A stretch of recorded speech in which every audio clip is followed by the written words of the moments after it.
three bids. The second page is the bid opening. And if you remember, the bids were really clustered closely around the $40,000 budget that we have. But you know, in doing this tabulation, it's very clear who the best bid is going to be for us. If you look on the front page, you'll see that basically this tabulation is taken directly from the specifications. And there's one company that has red checks in all the lines. Does a little bit extra. You'll see the notes where the first two columns sort of had alternates for the work that we were trying to get done. So, to make things short, we sent this tabulation to Maryland Waterways DNR. They reviewed it and approved it as McCrone being the best bid of the three. It's the middle bid, but they're only $50 apart. They're all clustered around that $40,000. And they provide more services under these specifications, which for us is good because the engineering of this project, if it's just the bulkheads and floating piers, is one thing, but we want to communicate to the public what might happen here, and we want our engineers to be able to do it, at least in the preliminary, and they go beyond that. So I would recommend to you that you take the middle bid, the $39,990 bid of McCrone Incorporated for the Chestertown Marina engineering bid. And they have done They're doing ample jobs for us in the They past. did the rail trail for us, and they're working on the Gateway Park. So their work is fine. All three bidders, we were very fortunate to have these three. They're local. DMS is Centerville, Lane Engineering Centerville, and McCrone Centerville. That seems to be their upper shore location, central location. So that's my recommendation. And I would move we accept McCrone Incorporated as our bid. Is there a second? All those in favor? Any opposed? So what's the next step then? the next step is for when they're ready to, under the specs, they attend the meetings that you have, up to 3 meetings, where you meet with the public or go over the site, or whether you call it a charrette or a site meeting. They're ready to roll with your public concept. So if you all recall, one of the very first things I did as the mayor was said, when we hire these engineers, that we want to have a public charrette, or whatever we want to call it, where the public meets at a site to be determined.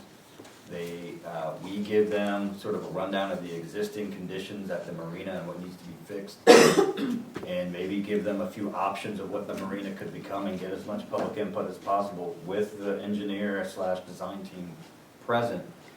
And then ideally from that meeting, the first sort of incarnation or concept plan will be generated by McCrone.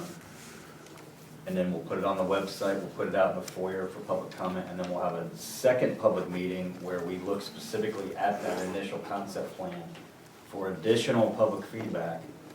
And then we just need to make some decisions that have been tabled at this point for several years, and we need to make these decisions about what we want that marina to be, so that we can then price out what we need to do and start raising the money in earnest to fix the place up. So that's the process, and I would like to have that initial meeting pretty soon. Like, what do you think would be realistic? As soon as I would say, absolutely. So we'll need to shortly pick a date for when we want that to happen. Absolutely. Is there an end date on that grant? No, we're fine on the grant. As a matter of fact, I've been sending even the specifications to Maryland Waterways, so they know, and they've been over here. They were here at the pre-bid meeting. So I'm doing this in an effort that maybe these grants that we've applied for 3 years will get funded this year. They have to know that we can dredge. If they give us dredging money, they have to know that we can dredge. So part of what this engineer does is do the dredge specs, does the floating pier specs. The council would decide, do we project the piers out farther? Hopefully you will, get a few more slips. And then the other things that we would do would involve reapplying for the big grant, which is dependent upon having depth of 6 feet or more. all these things might start to fall into place for you. But to me, the bigger decisions, it's, anybody who knows anything about this marina knows, all the docks need to be gutted and replaced, ideally with floating piers that don't flood. The bulkhead needs to be totally fixed, about 80% of it is completely shot. We need to dredge, that I think is easy. The hard choices to me are what happens on the land side. Is it a full-service marina with a ton of boat storage? Is it more of a park-like setting where we try to safely bring pedestrians through the area? Is it a place where you launch your boat? If so, where is the parking? Those are the decisions that are gonna be difficult, and that I would like to get as much public input as we can in a practical way. And hopefully we're never gonna please everybody if we change anything down there, because that's the way that the community is, but. We better shoot for 51%, you know, if we get. Yeah. It'd be neat to have the meeting right down there on the It would be really plaza, cool. weather permit, if we ever get spring or summer, if we. So that's the plan. I think my suggestion would be that maybe at our next regularly scheduled mayor and council meeting, we try to set a date for that marina charrette, for lack of a better description. A little later, we're gonna do the budget schedule, and then we'll know the Yeah. 3 meetings we already have in May, we can stick another one in there. Okay. The next thing is Sam Shogi has put the finishing touches.